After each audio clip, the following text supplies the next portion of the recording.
Hello and welcome to Alleviate Dry Eye, where you can learn to take care of your eyes like it's the only pair you'll ever have. I'm Dr. T. Pam Terrio.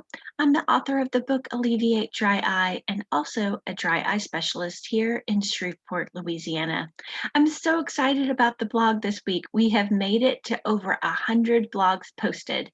This week is 101. So what I'd like to do is just review the last 100 blogs, and I'm pulling out 5 of my best episodes. So no, without any hesitation, let's get started. The first one I'd like to talk about is the one that's most referred to, and that would be number 75, the 4-step dry eye relief plan. This one I talk about all the time, and I send folks back to see the 4 simple steps you need to build a complete dry eye treatment plan. The first step is to hydrate with artificial tears. The second step is to harmonize your lids with lid and lash cleansers, keeping them clean. Of course, I love hypochlor spray. The third is to heat the eyes with a moist heat mask. And fourth is to heal the lids and the eyes by providing the body with the building blocks it needs to produce healthy tears. Hydro Eye is my favorite dry eye supplement in this category. So that's number 1, the most referenced. Let's go on to number 2, the best sunglasses for dry eye sufferers. This article is the most searched and found on the internet. So we talk about protecting the eyes from both ultraviolet light and blue light, what kind of tint you would want to protect your eyes. Us dry eye sufferers, we like the darker, the better. The intensity, we can always go with a gradient lens. Polarized lenses are super good for people who spend time around water. It's going to cut glare. And again, dry eye sufferers, we don't like any glare. And then the style. When you suffer from dry eye, you want to block as much light and wind as possible. So I recommend either a wraparound style or a sunglass that has some significant sides to it. Of course, there's always some fit overs if you have to wear prescription glasses. Like these guys, they block light at the top and they have side shields as well. Now, transition lenses, those are the ones that get dark when you go outdoors. That can be nice so that you know that you're protecting your eyes all the time by having glasses that get darker when you go outside. All right, let's move on. The most commented on by my readers. Right here, this was a guest post from my virtual assistant, Michelle Tran. She tried out Opulence MD magnetic eyelashes, and you guys loved this episode. She told you all about the magnetic lashes, how she'd been wearing them, how they are healthy for your eyes because we're not putting glue on your lids, and they stay all day. And look how beautiful Michelle is wearing those gorgeous lashes. All righty. The most important blog, in my opinion, is this one, 3 Tips to Beat Digital Eye Strain. This was post number 82, and let's review. Super important, setting up your computer for success. You want to be arm's length from your screen and looking down at your monitor.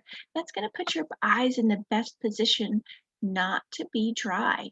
Keeping the computer screen as arm's length away will alleviate your eye strain. Then number 2, obeying the 20-20-20 rule. Us optometrists, we love talking about 20/20. It's not only your best vision, but the best rule to keep your eyes happy and healthy while you're on the computer.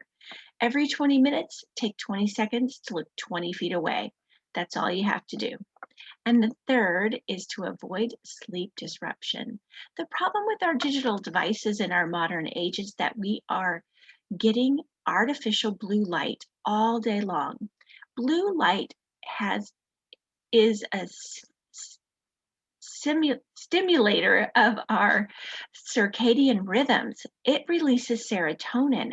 And so anytime you get blue light, there is serotonin released. Now, back hundreds of years ago, we only got blue light from the sun. So when the sun came up, we woke up, our bodies got that hit of serotonin, woke us up, made us happy. And then as the sun naturally set, the serotonin levels reduced and melatonin was released in its place. And then we naturally drifted off to sleep. In our modern world, we're bombarded by blue light. So it's important to set a curfew for your electronic devices so you can get the rest you need.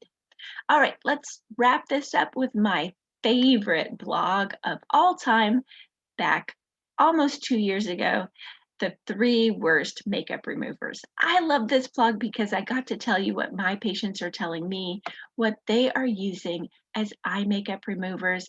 And then from here, I built the best makeup remover guide for patients who have sensitive eyes.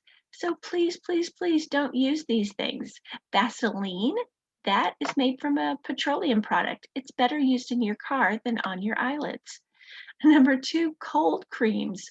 This one in particular, Pond's. Again, it's got mineral oil, a fancy term for petroleum. We really want to keep this off of our lids. We want to get rid of these ingredients that are toxic to our eyelids. And finally, baby shampoo. I admitted how embarrassing this one was for us eye doctors and that we had been recommending baby shampoo for decades until we learned about its effects to the eyes. Again, it's got toxic ingredients and you want to avoid it.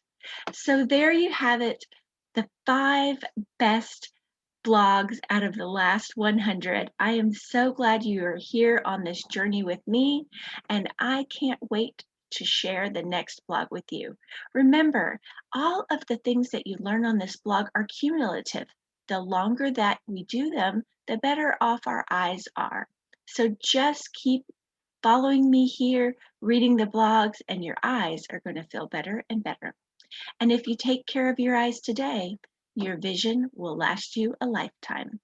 Bye for now.